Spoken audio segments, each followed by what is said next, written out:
So, we are skipping countries. We are moving to Germany, and we're going to talk about bringing the fans closer to the action with the German Football League. So, as part of its drive to be ahead of the televisual curve, the German Football League produced coverage of the 2024 German Supercup final as a live stream for mixed reality glasses and headsets, giving viewers a 360-degree pitch-side view of the on-field action.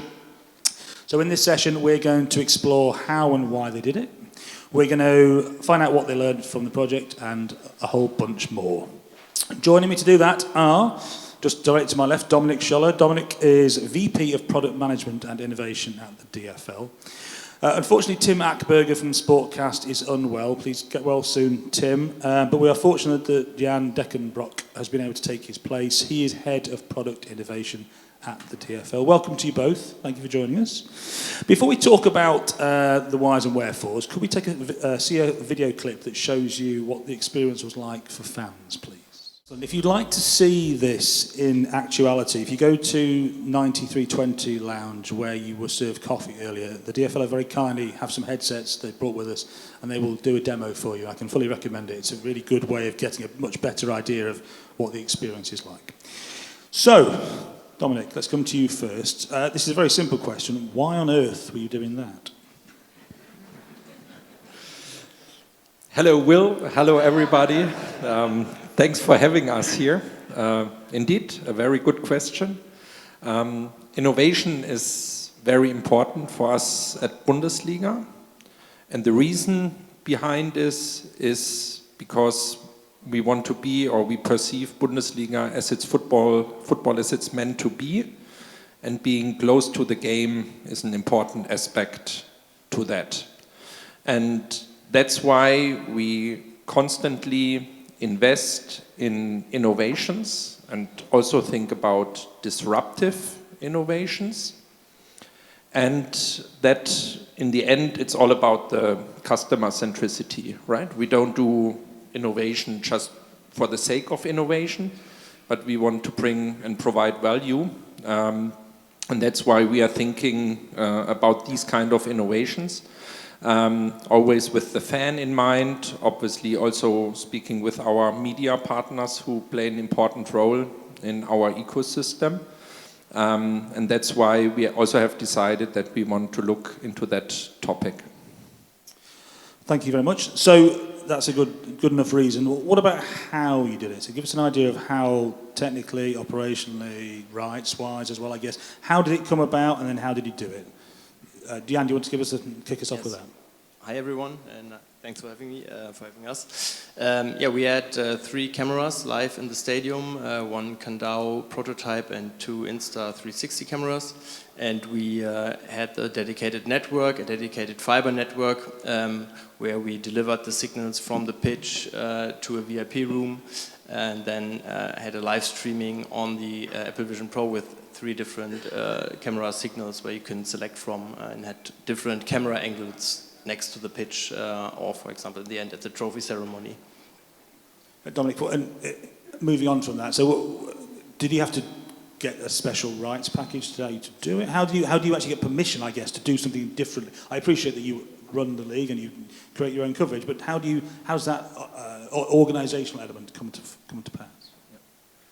So the good thing for us on a product management and innovation side is that it's technology still in its very early stages, and some of the commercial questions you just mentioned are not questions we have to answer right now, because basically, and we will speak about the technical details in a moment, at the moment, because the technology is so early, we also decided at the Supercup, which was 8 months ago, that we wanted to have a test, and we did the test in the stadium.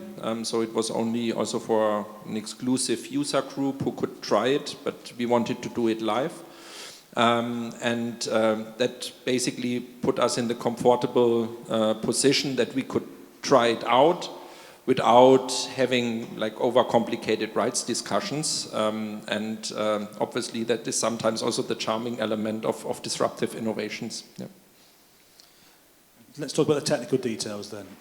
Give me more in-depth look at how physically. So Jan gave us the overview of how the visuals are captured, but from everything else around that, give us a more in-depth look into how you physically got those visuals onto the headset.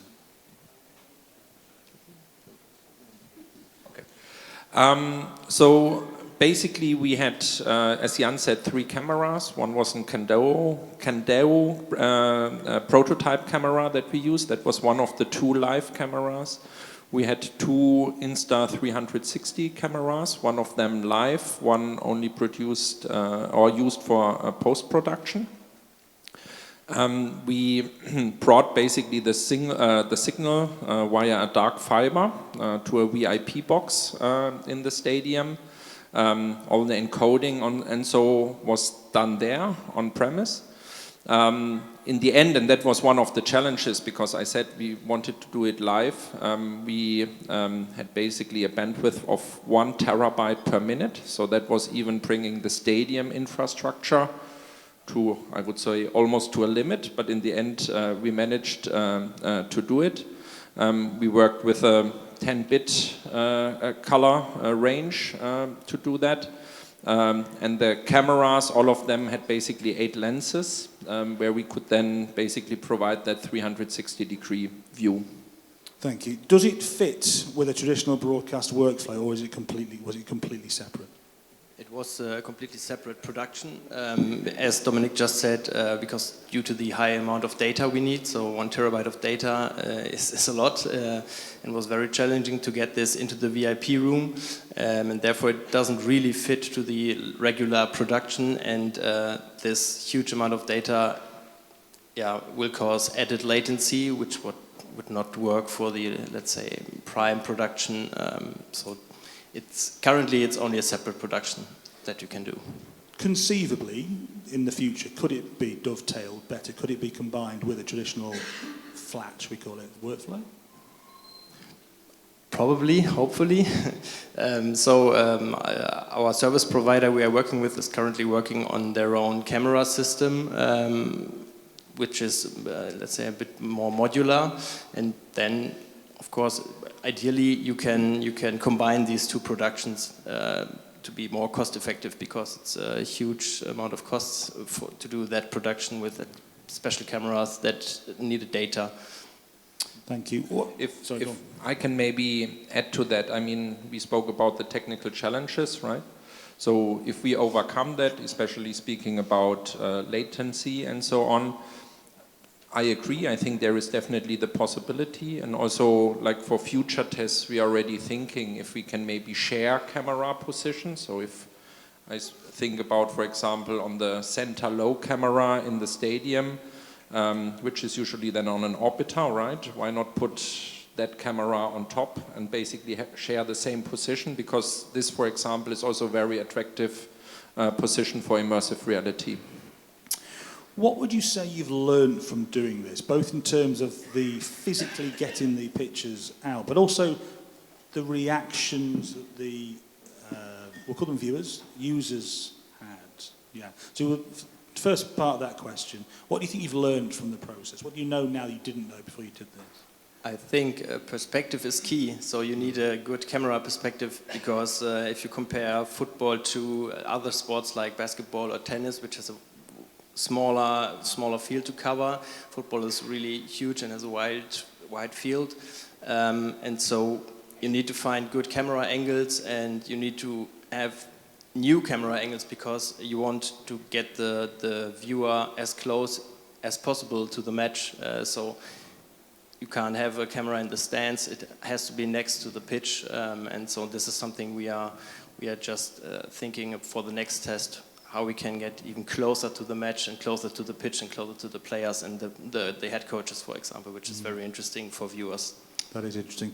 What about from a user experience point of view, Dominik? So what was the reaction from the people that actually tried the experience?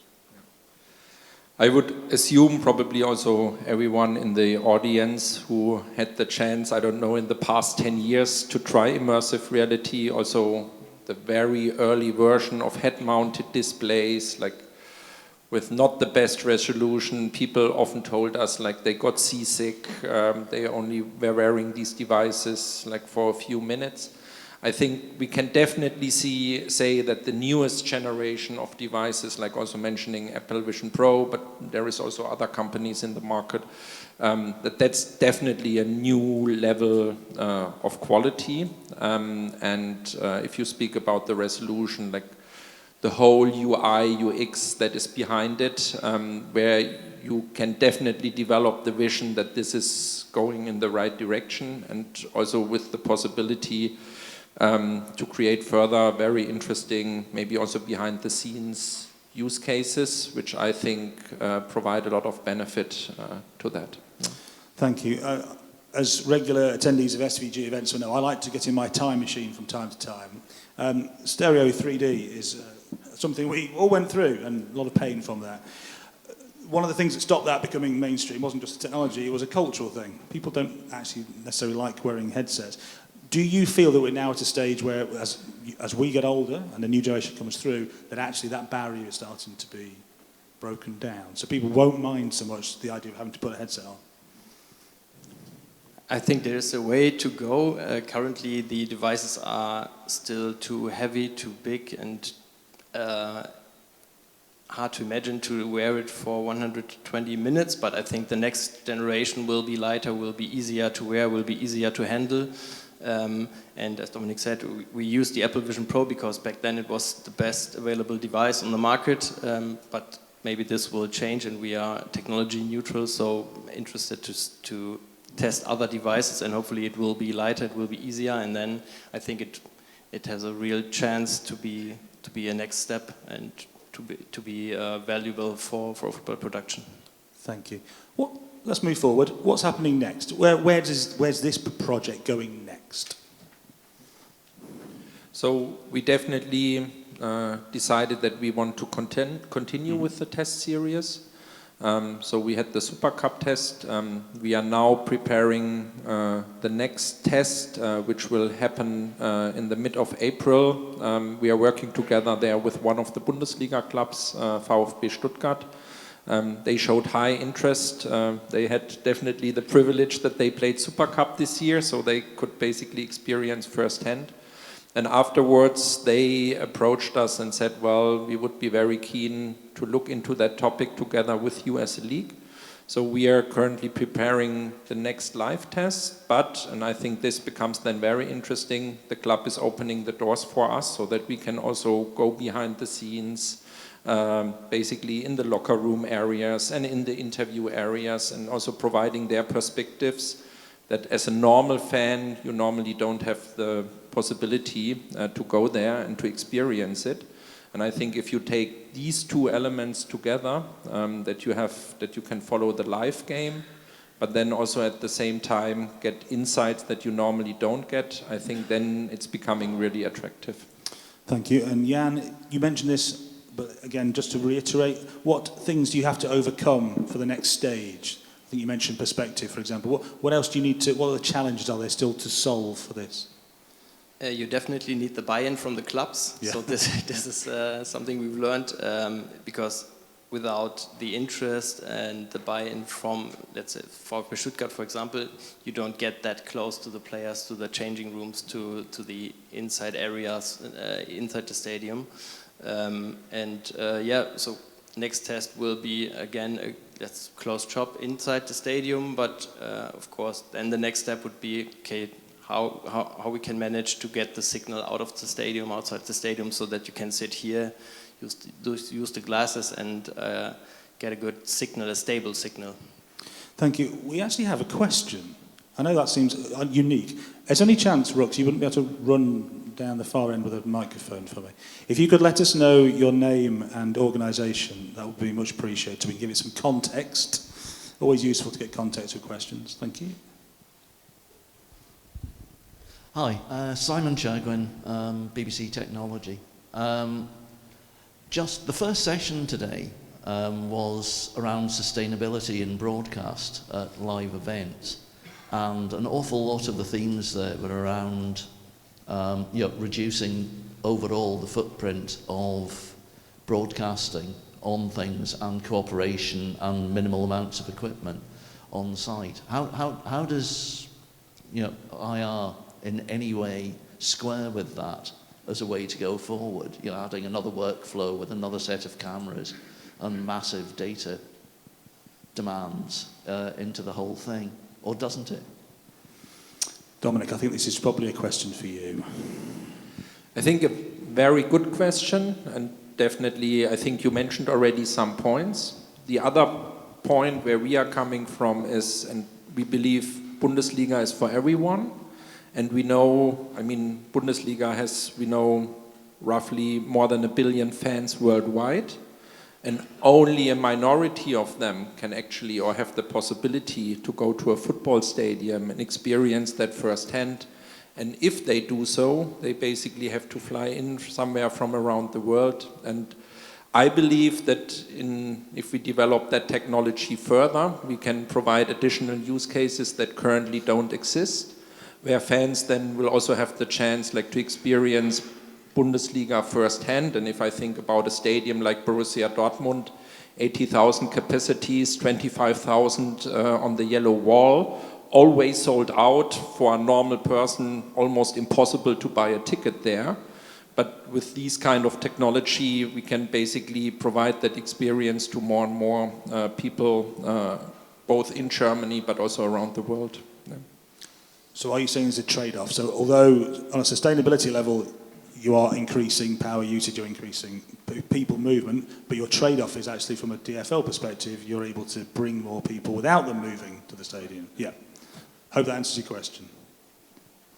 Sort of. Does anybody else have a question while we are intervening? Is that a word? Intervening. You have to run now. Rox says, there's a gentleman at the very back with his pen in the air, and then Kevin, I think, is also have his hand up. Hi there. Hi there. It's Ian Davis here. I'm interested in the audio side of things. So we spoke a lot about the immersive video, and that looked amazing on the screen. But how are you able to capture the sounds to compensate or to correlate with the video?